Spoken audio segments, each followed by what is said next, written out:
Good morning, welcome to the Olympian Table. Here we are on this dark and gloomy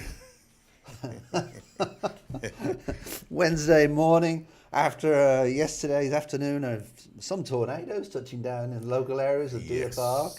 Yeah. So our heart reaches out And to them Pearland. people. Yeah.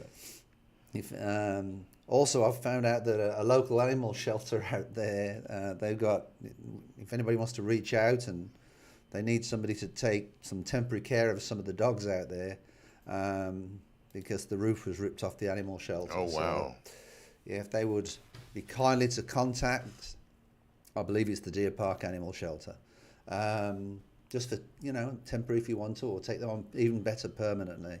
But Deer Park, well, where else did we have tornadoes touch down? Pearland. Oh, really? Yeah.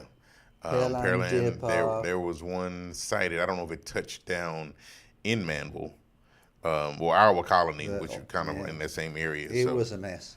It was. It was. And driving down 59, which is down to where I live, I've got to say, I have never driven in rain so dense on my truck. You were out there driving in that? I was driving in it, driving home. We decided to leave the office because Richmond floods. So I'm literally driving down 59, and I could not really see through the window, and the windscreen wipers were going double time. All I could see was the car's lights in front of me, and I was looking to see where my turnoff was by looking at the car dealerships on the side of the road. Oh, wow. Because obviously I know the area really well. But I mean, I just wanted to get home. And then when I got home, the way our house is, it's basically a square donut with like a patio area in the middle. That was flooded. Oh, in the middle, it was all flooded. Because all the leaves had got in there and clogged up the French drains. So I had to get in there in my good old British no socks, just bare feet, and get in there and clean it out. None got in the house, though, right? And it soon drowned away. No. Okay, good. No, Good. we're very lucky in that nothing really gets in the house. Occasionally we have some tiles blown off, which isn't easy with Mediterranean tiles. But no, it was a bit of a rough day yesterday, and apparently there's more coming next week. Yeah, that's what I hear. Hopefully it's not as severe, because I will say there was probably about a good 25 to 30 minutes. My butthole was on the pucker scale of about a 10, because it was a little dicey, man. The power didn't go off, but I'm on next door, and of course you get the community people. Some people, didn't have power. The community was saying they didn't have power, and the way that the wind sounded. And of course, you've been in my house. My front door, I looked out at the front door, and the trees were just going back and forth. So I went to the back door, which has a larger. Yeah, that's how it was. I went to the back door, and I was standing there, man, and it was just whipped sideways. You say, oh man, it was raining sideways. It was literally raining sideways there. Yeah. So it was everything crazy. but cats and dogs. Yes, exactly. But it was Exactly. a pretty rough day. I had some. It was just a rough day. It was just a rough day. But, they're saying that nobody was hurt with the tornadoes. Yes, that's good. So that's a blessing in itself. Definitely. So, item number 1 on the list today. Yeah, man. So, speaking of storms, Buzz Aldrin, of course, we know who he is. Apollo 11, Buzz Aldrin. Well, that depends. That depends whether you believe we actually made it to the moon or not. Well, you do have your conspiracy theorists. I don't. feel I like believe we we made got it to the there. moon, but I'm not a conspiracy theorist at all, but Buzz Aldrin, the man who was there with Neil Armstrong and the rest of them, he got married on his 93rd birthday to none other than Dr. Anka Farah. I think that's how you say it. Young lady, 30 years his junior. I thought you was going to say 30 years old. Oh, no. He's won the lotto. Yeah, 30 years his junior. I lost a little bit of volume when you switched to whatever you just did. 30 years his junior, and man, he talked about it. she's not a bad looking woman. She's 63, so she is older. But man, I as I understand, they've been together for quite some time, and they finally made a decision to go ahead and get married. This is his fourth marriage. Really? Fourth marriage, yeah. Have you seen the comments? No, I have not. Well, let's read the comments. Let's read some of the comments. comments. The comments are really good. Grumpy old Texan, well, you don't expect him to marry someone older, do you?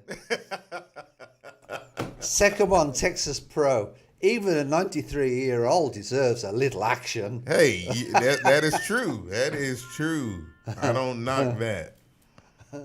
Subnormal. Oh. I'm not gonna say that.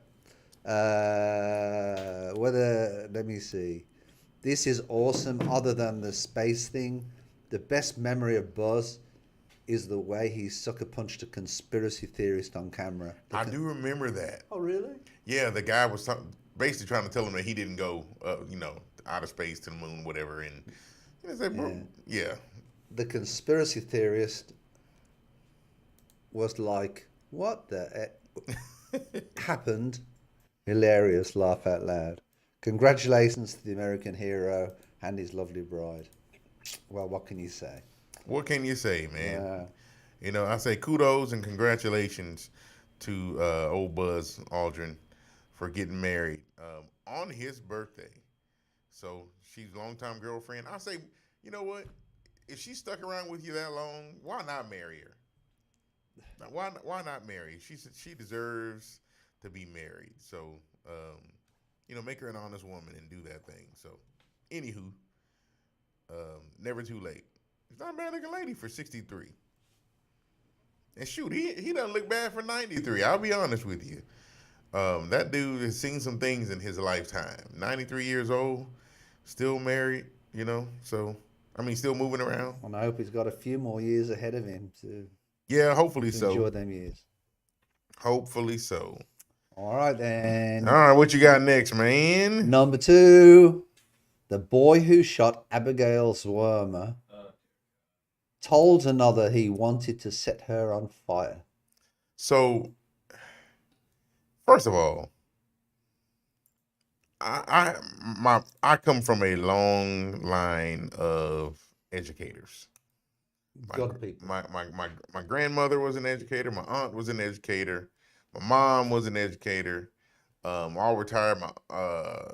Several aunts. Got cousins. All that's what they do. They teach in the school. Man, this is why I couldn't. I don't understand. I don't know that I could actually be a school teacher. Dealing with some of the issues that some of these teachers actually deal with. This kid that shot this lady, Abigail Zwerner, which she didn't die, as I understand it. This kid was 6 years old. 6 years old. How angry do you have to make a 6-year-old for him to want to set you on fire, and much less shoot you in the stomach? And nowadays, all you have to do is just tell a kid no, and he gets pissed. And that's the unfortunate thing. Well, but the other part of it as well is, and we don't know this, we're not surmising this, but the truth of the matter is, what is the parents at the house saying about the school and the parents? Oh, well, the school teacher shouldn't be doing this, and the school teacher shouldn't be doing that. They're blaming the school teacher. Right. And really, it's the parent. I don't know, perhaps is not offering the support to the 6-year-old, like they should be. So this is, one of those things where it'll go down as a school shooting, of course, although not necessarily mass. But this is one of those situations. I know we've kind of talked about this before on the show about, regulation and more rules and laws and such. Well, the problem this is where you bring in the parents. The parents got to be responsible for this. How did this kid get a gun to school? How? Can you imagine how what went through that teacher's head? When he shot her? When she seen the gun. A 6-year-old in the class had a gun. To be frankly honest, if she You understand? Yeah. I mean, Pretty lady. And honestly, they said that this child, he was known to throw furniture and other objects in the classroom. And then he wrote a letter to her to say that he hated her. Now, why he hated her, I don't know. And of course, they can't put the kid's face out there, but I just wonder what this little joker looks like. He's 6 years old. So what do you do to a 6-year-old that shoots a person? How do you even prosecute that? I don't know. I don't know. She brought the letter to the school districts because this is where I think that they failed her. That letter that said he hated her or whatever. She took it to the administrators in the school, and they told her to drop it. So now here she sits being shot by this same child that she brought to their attention. I mean, that's unfortunate. It almost makes you not want to go back to work. Sounds like a lawsuit to me. Sounds like a big lawsuit. A big lawsuit, if you ask me. Which actually reminds me, James, talking about, I don't know why this lost. Is yours the Rolls Royce outside the office in the disabled spot? Did you see that? Oh, no, I didn't. What? Yeah, is that yours? No. That's not mine. Big mine's getting detailed today. Oh, it is? I No. wonder what I can see there. Big ass Rolls Royce outside. I didn't see that. Yeah, one of them SUV things. Oh. Anywho, but yeah, that's unfortunate that Miss Abby was shot in the chest. The rest of her class, on the other hand, actually did a very nice decoration of the entire school. Oh yeah, they did. Yeah. Get better fast, Mrs. E. We stand by you. Now, granted, yes, teachers is not exactly a good thing, especially not when you get shot by a 6-year-old student. But it's not as if they get paid for. Not that makes it right. It's not as if they get paid for what they're worth. Oh yeah, they do not get paid that much. Well, you're not gonna like my answer because I disagree with you. Oh yeah, absolutely.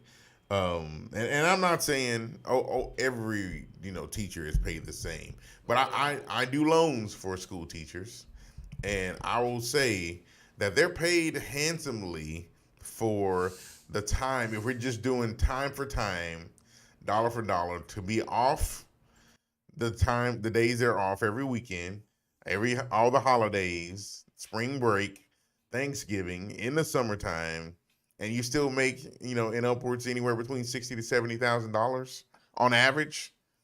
It's not a bad gig. Not a bad gig when you do the math that way.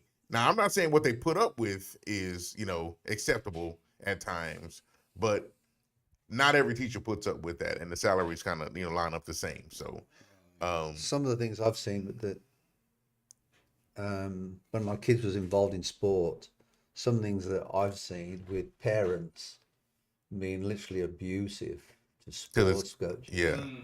No, I ain't taking that. You ain't putting up with that bull crap, No, right? I am not, because and it's like the coaches are there as umpires, whatever you want to call it, and the abuse that they take is just unbelievable. And it's unnecessary.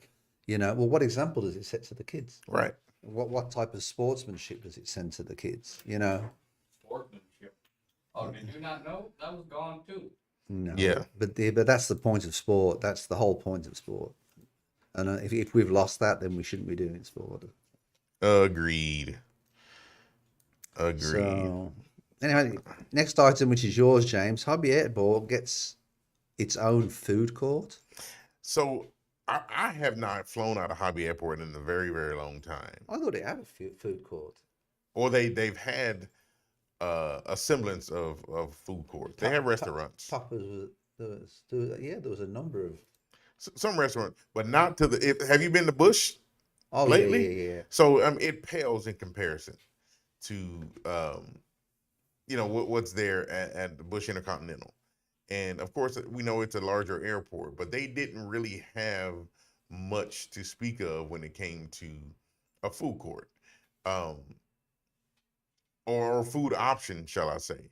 There's a plethora of different food options when it comes, full-fledged restaurants to sit down at Bush Intercontinental.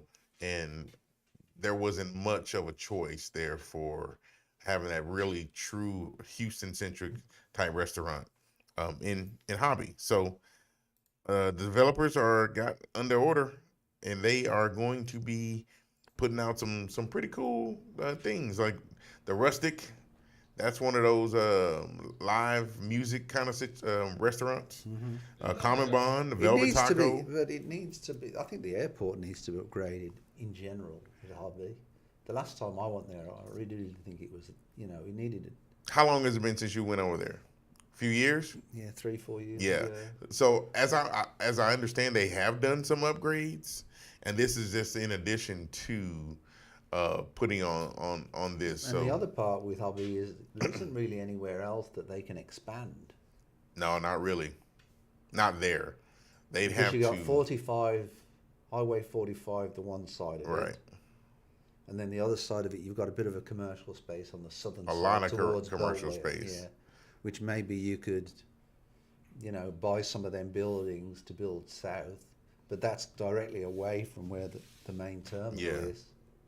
Now the funny thing is there's a seating area. Have you ever been out to the seating area at Hobby where you can actually sit and watch the planes land and take off, which is pretty cool. My wife and I, we've done a date night What, over there. outside or? Outside. Yeah, it's outside. Yeah. But there are right next to that, there are houses. There's like literally houses that are right there. I'm like, bro, I don't know how y'all deal with. I was going to say, I couldn't live. There's next to no them. way you can deal with these jet engines taking off right next to your house. Yeah. It's crazy. Our, But, our house is, I believe, over one of the flight paths for, actually, I think for both, for Hobby and for Intercontinental. But it's so far away from the airport that they're miles up there. Right. But I mean, when I'm out there walking my dogs at night and, making sure they're taken care of, I've got to tell you, you can see the planes and very regularly you see them. They're flying over. Yeah. Yeah. Yeah. Because they're flying in from the Gulf. That's what they're Right. doing. They're flying in from This space where you can go and sit and watch, bro, I'm talking about these houses are across the street. There's like a fence and there's a street, and these houses sit right over there. So they've obviously built around those places to get it going. But anywho, this is 17,000 square feet of restaurant space that they're going to be playing with to build these restaurants inside of Hobby. So What's the purpose of it, do you think? Do you think it's to attract more carriers, or do you think it's to... I think they attract carriers, and when people go through, Hobby Southwest is the largest carrier that they have over there. But I think just to kind of bring any type of revenue you can. Now this is a $334 million contract with the city of Houston. So I don't know if you've seen an increase in your property taxes, but I don't know, maybe this is something that you will see in the future. But I think it is to bring in a little more of that nice feel, so you can kind of have his own true identity as an airport. So Okay. Cool. Number 4.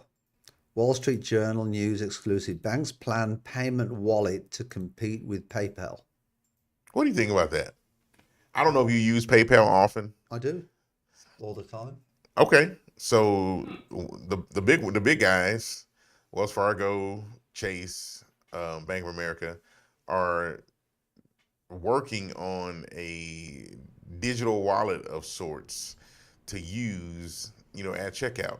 Now, I don't know how this doesn't compete with like Apple Pay, but it seems to be the same. I guess everybody doesn't have Apple Pay, but it seems to be the exact same model. They're just like 5 years late for some reason. I think personally they're a little bit behind the bullet, but Behind the bullet, they're way behind. yeah. Yeah, this is I mean, there's so many different services similar to PayPal now. right. Cash App, Cash App, Venmo. Venmo, Zelle. I mean, I think you're behind the bullet. I believe so too, but I think this is kind of a reach trying to generate some revenue, because I think people are pulling away from some of the banks and not using them like they used to. I mean, when's the last time you actually walk? Well, you probably walk into the bank more often than some of us, but really truly walking into a bank now, Yeah, to ask, I walk you into a don't have bank. to. I walk into a bank to ask for forgiveness. Yeah, at this point, is you Your don't really, church, you don't have to. you work into church for forgiveness. I work into a bank Bank for for forgiveness. Yeah, but yeah, it's for me. They're just more transactional. that You don't even really need to go into a bank to do most of what you have to do, You don't. even to deposit checks. Yesterday, a friend of mine wanted me to pick up some cash and take it to the bank to pay it in, and they would not let me pay in cash into a His account? into their account, Yeah, because unless I you. haven't got a bank account Yep. at that bank. So I had to go get cashier's checks and money orders to pay into their bank account. Isn't that ridiculous? Absolutely ridiculous. Yep. Been there, done that. If Been my there. dad, if my dad was here today, he'd be saying, "Cash, cash, cash is king." And But if you really think about it, cash is not king anymore. It's It not. is not. It is not. It isn't. Not these days. Go on then, James. I've got to get your feelings on number 5. Losing their religion. Why U.S. churches are on the decline. I put this in to get your feelings, quite frankly. I know I go on a regular basis, but this is not a surprising statistic for me. Why is it not surprising to you? Well, because how things were handled during the pandemic, there's been a ton of different options that churches had to make. They kind of had to pivot in order to kind of keep the engagement for the churches. So some churches that never had any kind of social media presence, they didn't do video of any sort. They had to do that to keep people engaged because we were not allowed to gather. They weren't going to church on a regular basis. And I think that was the beginning of the quote unquote end, and it started kind of the decline. Now, in my church, we started we're back. The numbers are growing. We have what's called an overflow room, where there's always people that won't fit inside the actual main sanctuary, but they can go into the second area and kind of watch it on the screen. But the point to that is you don't want people in another room watching it on the screen, because if they got dressed to come to the building, they may as well have just stayed home to watch it on the screen. But the way that we have accessibility now to church services, you need the numbers in order for churches to continue to thrive. And if people aren't coming, how do you keep your doors open? Well, I'll tell you why I think if there's a decline in the numbers of churches, I'll tell you why I think it is. Why do you think it is? Because politicians and people in power have involved Christianity in politics. And I think that in itself sets a bad feeling in people's mouths, especially the younger generation. The younger generation's attitude is, why should I even get involved in politics? Nobody listens to me. They don't get out there and vote, Right. which is the problem. But I really feel that we've had this problem in the UK for years and years and years. There's churches that have just, to be perfectly honest, I feel that in places, and there's nothing wrong in what I'm going to say, churches have been turned into mosques. Over there? Yeah, because they're very, they're very religious, and that's fine by me. I don't mind. But my church that I used to go to, I think it's been at St. John's. I think it's now. Last time I went home, it was turned into a mosque. But the truth of the matter is, that's why I think it is. I think as soon as politicians get Christianity, if you want, I think Americans have got a problem with this thing about, well, traditionally, the way America was set up, there was a difference between religion and state. Government, yeah. That now is not the case. Now it's like, well, you're American if you're a Christian. And that's why I feel there's some people that don't want to get involved in that debate at all. They don't want to even get involved in that because, there's an agent in our office, all right? She's traditionally a Catholic. She married a Muslim. Mm-hmm.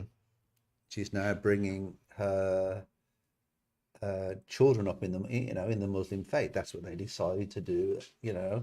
Real good couple. I mean, Right. they're a good couple. Got 2 great kids, but they don't like talking about it. I only know about it because I'm a friend, but they don't like talking about it because of this misconception. Right.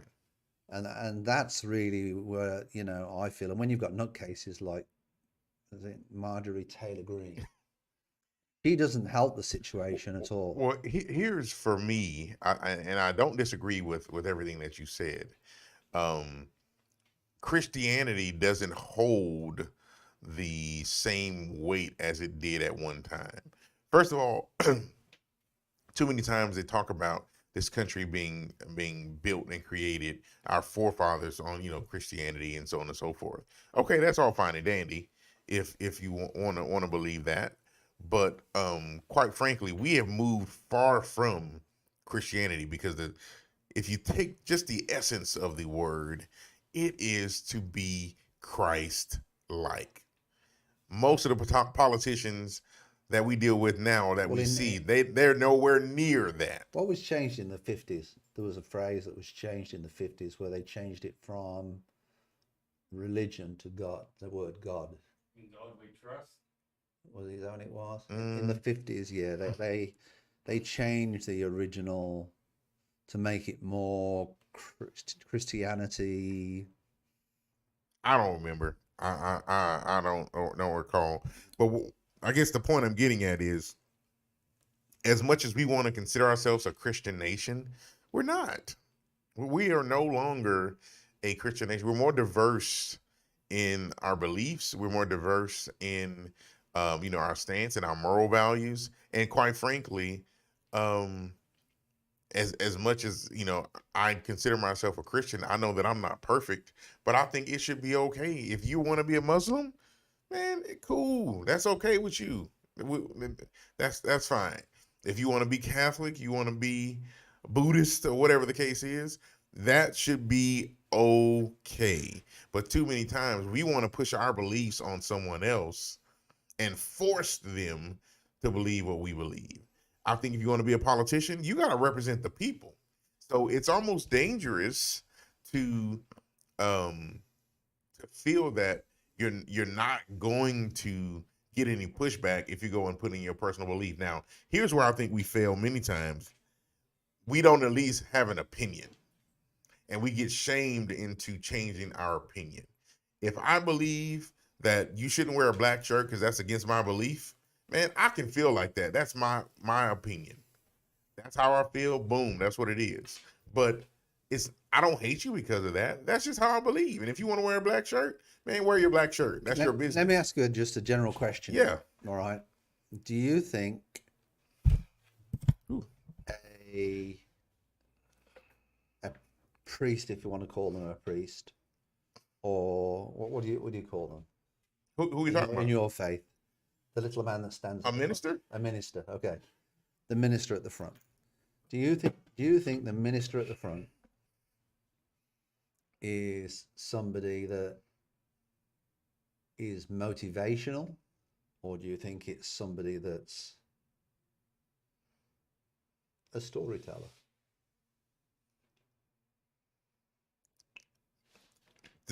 You mean to be able to do that, or no? Do you think when you stand up every Sunday morning and you listen to that man at the front, do you believe they're a motivational speaker, or do you believe they're basically a storyteller?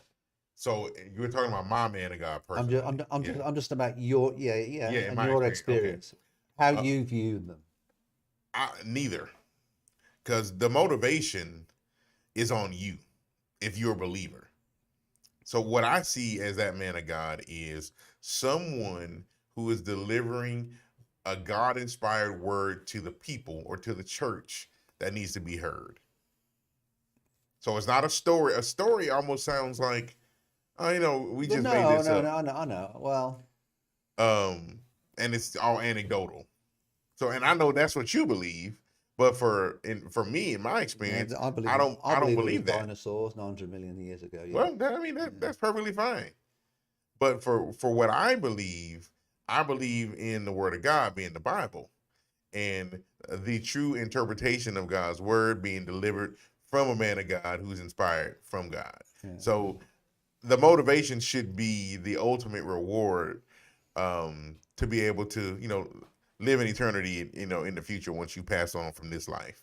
Yeah, I agree. But I think that you do have motivational speakers and you do have storytellers. Well, that's where I was actually going with it. Yeah, you do have those. You have, I think, in not just Christianity perhaps, but definitely in Christianity and in the South particularly, you've got some of them speakers that are, in my opinion, they're more motivational speakers than what they are anything to do with religion. No, I totally agree with you. And that's why they've got jet engines, that's why they've got airplanes, Rolls Royces, numerous cars, because they're very successful at being a motivational speaker. And they can get people in that mold. Yeah, in that emotional Yeah. I'll be honest with you. One of our congressmen that just won in Georgia, supposedly a pastor of a church.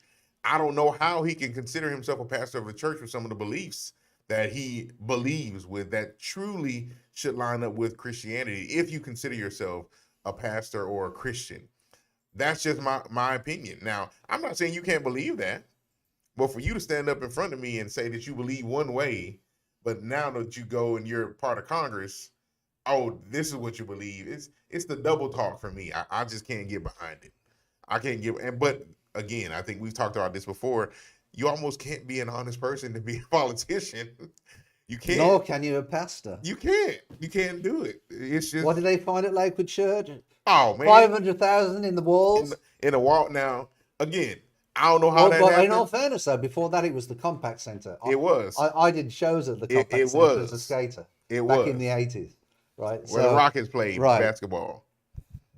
So there, it could have been there. It was probably Scottie Pippen putting money in the walls just to save it for a rainy day. I'm gonna come back for this money 30 years later. Yeah, it could have been. Man, and then where did I put it? But yeah, I think we want to be accepted, living how we live, and people aren't going to church anymore, man. That's why the numbers are down. Yeah. That's why it's down. Okay, this is what I want to talk about next. I want to sort of come off the order we was originally going to talk about. Okay, which number? Because I feel that some of these things. Let's talk about the classified documents. What number are we at? 9. Number 9. Mike Pence's home. All right. Hold up. Why we ain't talk about the ones in Joe Biden's home? Well, we're going to talk about them. Okay. As well. Okay. Cool. All right. I want to talk about the documents in Biden's home. That's Joe Biden.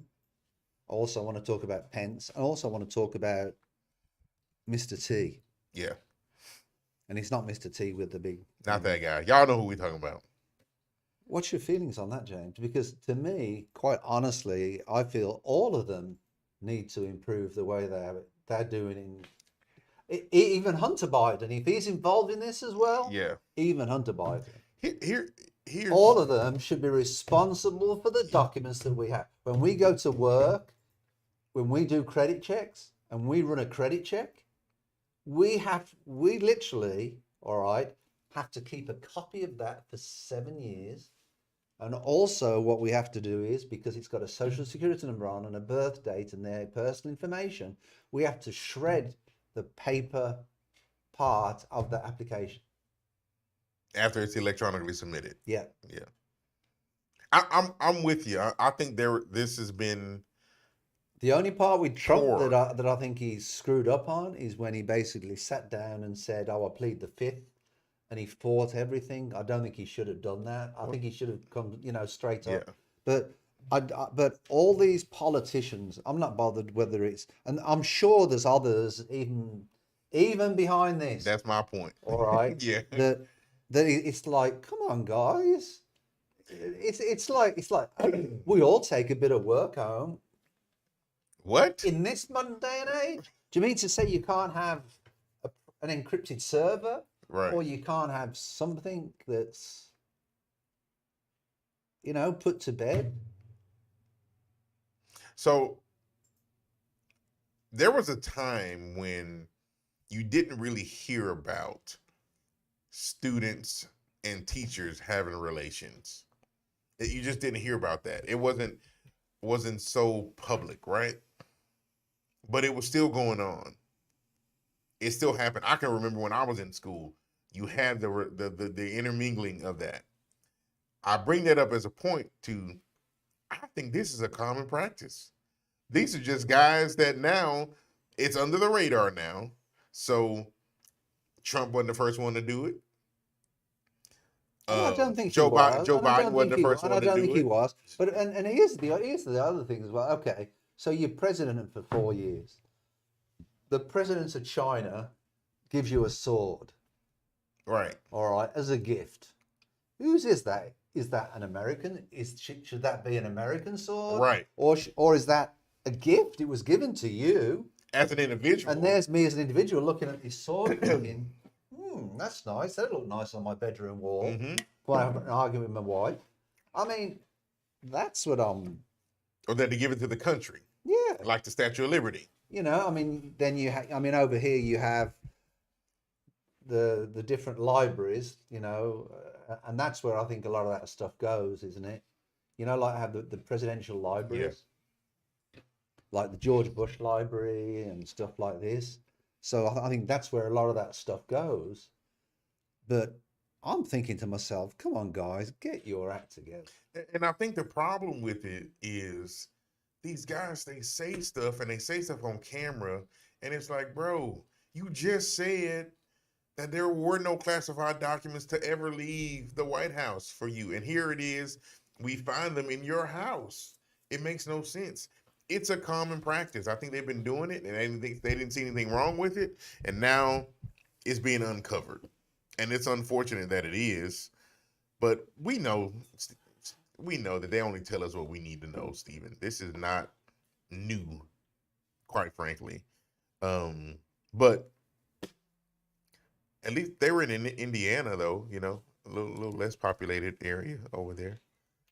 And he turned them back in. So There's so many, and that's, I think, the difference between Pence and Biden at the moment is that's the mistake that Trump made.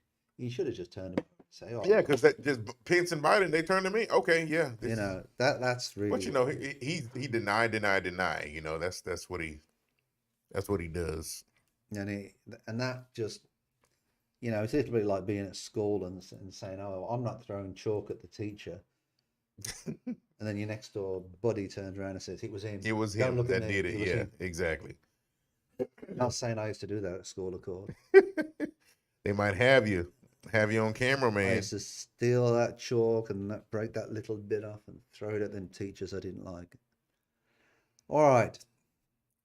Let's move out on to number 11.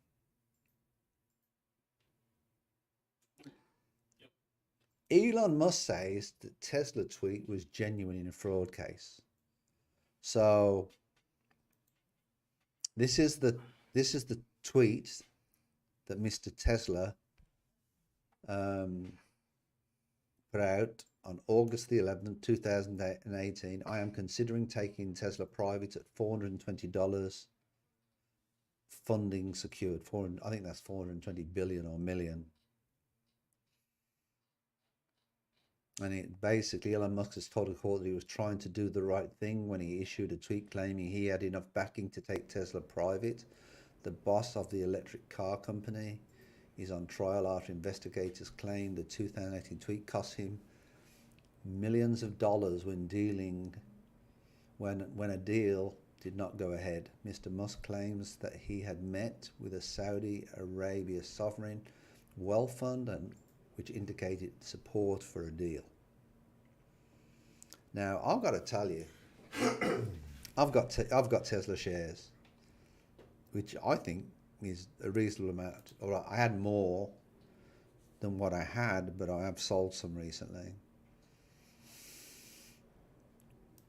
And the value of the share has significantly gone down ever since the acquisition of Twitter. Twitter, yeah. Because apparently he's had to sell more shares to put into Twitter. And I know that I'm not, a great lover of Twitter. I've never really been a Twitter person if I can help it. But for somebody like myself, who's a baby boomer and 62 years old, it gets very, very hurtful when the money that you've got around you all of a sudden is going down. I mean, last year it went down, I think my portfolio last year went down like 40%, so it really is very concerning. And do I think that Elon Musk is a crook? I don't. I think he's a genius. Is he a good businessman? No, I don't think he is a good businessman. I think he gets involved. I think he lets his emotions carry away with him. Yeah. And I really wish that Mr. Musk, you would keep to the things that you're good at. My coach, Bobby Thompson, would always say, just stick to the things that you're good at and try to hide your weaknesses or work on your weaknesses to make yourself better. Agreed. Good old Bobby Thompson. So Bobby, if you're out there, shout out to Bobby Thompson. What's next on the list? What have we got next on the list? There was one other thing I wanted to... You can put a bow on this thing? Oh, yeah. Let's talk about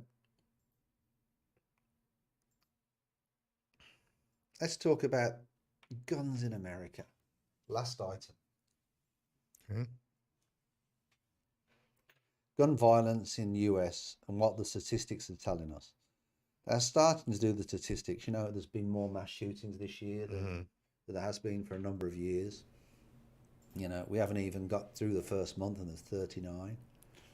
And then if you scroll down very slowly, worst mass shootings in the US since 1991. Las Vegas, which we all remember, when he's shooting to a concert at the bottom. Orlando, Florida. Then we got one in Virginia, Connecticut, Texas, Killeen, Texas, El Paso, Texas, Uvalde, Texas, Florida, California, Texas, New York, Colorado. I think Texas is the most popular one. Do you think so? Oh, yeah. Probably, yeah. Which I can understand, to be perfectly honest. I mean, we all might have something in our pockets. Oh, technically, Texas is a right to carry state. I still think it should. Personally, I still think it should be licensed in relation to, and I still think you should do your gun test like you used to do it. Now you don't even need that. No. And then I thought what was interesting, James, did you see how gun-related deaths break down? Mm-hmm. Just go down a little bit more there. That's what shocked me. Which part shocked you? Suicides was more more than homicides. Oh no, that's been the case for a long time, and that's been an argument to many of the gun proponents because more people die from suicide than any mass shooting. It's like you want to turn the laws up on legal gun ownership, but quite frankly, there are more suicides that take place. Unfortunately, but there are. And then the other side of it that when I was looking at this and I was trying to take it all in, it says 19,384 homicides. Legal intervention, 611. Unintentional, 535. Now, in a court of law, are you going to make it easy for everybody and just say, okay, we all agree it was unintentional? Right. Is that number accurate? You understand where I'm coming from? You know, a lot of cases, I mean, I can't believe how people get away with stuff at times. And then the other one was 400 undetermined. Well, in that case, they haven't made their mind up. But I was just amazed when I sort of, seen that. But if you're thinking of coming to Texas, just look at them numbers first. Most definitely. Because it is part of the equation. Do you think there's a solution to the problem? The solution to any gun, well, I'll say this. When they collectively put mass shootings together, the school shootings, absolutely, there's a solution. More security at the schools. On-site officers, 24/7, however, whatever you got to do while the kids are there. I think that's a solution. We've seen them do it in certain schools, so it's possible. So don't complain when your school taxes go up. Well, no, I mean, I think that's one that can be worth it, right? These gun-free zones where you put a sign up where somehow they're not supposed to have a gun. And I can't tell you personally how many times that I've carried in a quote-unquote gun-free zone, because I'm not going to be sat and left, with my pants down. It's just one of those things where, hey, it is what it is. The bad guys don't care about that sign. They don't care one bit about that sign. So they'll come in and they'll take care of business on however they need to take care of business. But quite frankly, man, I think we need more education about guns, because most of the people that are in power have no clue about how guns work, what they are. I saw Geraldo Rivera on an interview the other day talking about the AR-15, and they asked him, well, do you know what AR stands for? He said, yes, assault rifle. It's like, no, it doesn't stand for that. So you got people with these loud voices on the news stations talking to other people that don't know what's going on about guns, and they're putting out misinformation. So education is very, very important. Yeah. Very important. On our original out on Discord, there was an article that I wanted you to put in, and it was regarding the turkey leg hut. Can you bring that up, Ed? This is what you put in, James. Yeah, that was one. You want to go out with that? Yeah. Okay. All right, go out with the turkey leg. It's already up. It's loading. It's loading. So, would you like to close down the cookies at the bottom? Yeah. So for those that don't know, the Turkey Leg Hut is a national treasure, in my opinion. A Houston landmark that was started on food trucks. It was just kind of a pop-up kind of deal, but now is a landmark in the Third Ward area here in Houston. And the owner has been under scrutiny many, many times for a myriad of reasons. And there was a lawsuit for there being too much smoke coming from the restaurant, from some of the residents, which I thought was ridiculous. And he's done an awesome job. He, being the co-owner, in setting this business up for success. And there's been plenty of times where people have tried to bring in, roadblocks or hurdles, and he just pivots and he makes it do what it do. So in this case, there was a lawsuit from U.S. Foods, which is a grocery a vendor, for foods like a Cisco Foods that said he had a grocery bill outstanding for $87,000 or some sort, which I think is ridiculous. Because if he owed you $87,000, why would you even let a bill get that high to the point to where you're still paying that? But anywho, to sue him for $1.3 million on an $87,000 bill was nothing more than just a ploy to try to stop or to hinder the progress. All this is going to do, because there's so much support for these people, him and his wife, they're going to just send money to the turkey leg hut. The lines are going to get longer. They're going to continue to support this place because it's a restaurant, but it's a community of sorts, because people go, they go to support. I've heard people complain about the prices. I've heard people complain about the dress code, all silly stuff. It's like, listen, if it costs too much, nobody complains about Papa's Steakhouse when they go. Nobody complains about, Ruth's Chris and all these other places. You just go and you pay. Why is it a problem when you go to this man's restaurant to pay? How's it gone from 80,000 to 1.2 million? I have no clue how they get to that point. All I know is that people are willing to pay for that. And Turkey Leg Hut, it's if you go there and look, it might look like, it's a hangout spot for the adults, but it's a family restaurant. Kids go.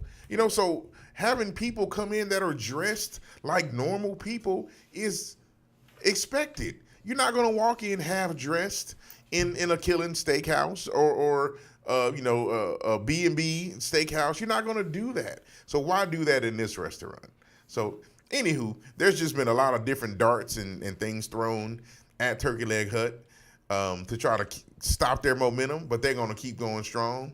I support them. I have friends that support them. And I say kudos to the brother and his wife being out there doing what they need to do, giving people the turkey legs, and people coming from all over the country, because this is a brand. You talk about the Turkey Leg Hut, people knows. They know who you're talking about. Mm-hmm. They know what you're talking about. Just like if you were talking about McDonald's or Burger King. But it's like the breakfast. Is it the breakfast? The Breakfast Club. Yeah. People know what you're talking about. This ain't just happenstance. This is a place where you can go get some good turkey legs and the doggone spinach with the tomatoes and such. And man, it's so delicious. Keep doing what you're doing, man. Yeah. Anyone who's actually listening and wants to try the turkey leg, I recommend the mac and cheese turkey leg. It is delicious. They all delicious, man. I love them. I like the Hennessy turkey leg myself, but Hennessy glaze. What's the Hennessy glaze? It's a turkey leg that's got Hennessy glaze on it. It's delicious. Oh, is it like a Hennessy as in? Have you been to the Turkey Leg Hut, Steven? No. Man, we're gonna do an on location shoot one day at the Turkey Leg Hut. We need to go and do that at the Turkey Leg Hut, man. Yes. It's delicious. And then what? That's it. It's almost 11. What you got? Last item. What we got? Because I know me and you have got different views on this. Germany starts deploying Patriot missile air defense systems. Really? 13. You don't think we should be in this at all, correct, James? Is this still about Ukraine? Mm-hmm. Yes, I don't feel that we should be. No. And your reasons for that? We have enough problems over here. I don't know if anyone's noticed lately, gas prices are going up. Again. The price of oil is still the same, but since we've run through our reserves, the price of oil, albeit the same price, the gas prices at the pump are going to start going up. So the prices of food, eggs, and milk, and everything else, we have enough here to keep us busy than to be getting our nose stuck into something else that doesn't matter. That's just my opinion, but that's how I feel about it. Well, gas prices per barrel have dropped. Not at a gas station. Yeah, per barrel. Per barrel but they dropped. But the price, the gallon per gallon, it's higher. It's going up. It's going up about 30%. I filled up yesterday with $2.95 a gallon. Yeah, it's going up. So my point is, we got stuff here to concern us. We got a homeless population in California like nobody's business that's growing and getting out of hand. We got people coming across the border in droves that are, taking and sucking up resources because they're trying to circumvent the legal process and doing it. Yeah, we got enough, man. Yeah, but part of my problem is with that is I think the way that immigrants submit their applications in this country is part of the problem. Oh, that system is broken. It just takes far too long. It just it's like the quicker we can get them out there working, the quicker we can get them working, then the less it's going to cost us. Yeah. And that's where I feel that the real problem is. I've got friends that have come up through through sports, and they've got a job, and the job's waiting for them to go, and the immigration service are just taking far too long to get them through, and these are Olympic athletes. Right. So it's just very, very difficult. But anyway, I guess with that, we'll leave it there. Sounds like a plan. Yeah, we're keeping it to an hour. Thank you for everybody for tuning in. So we look forward to seeing you next week at 10 o'clock. Absolutely. Yeah, so until then, peace. My name is Stephen Williams, one of the hosts at the Olympian Table with Century 21 Olympian. Look me up on Google, Facebook, however you want to. If you need to get hold of us to sell a property, buy a property, if you want a cash offer on a property, we can do that for you as well. If you're looking at a loan, please contact James Lee. Yes. So until then, see you next week. Ciao.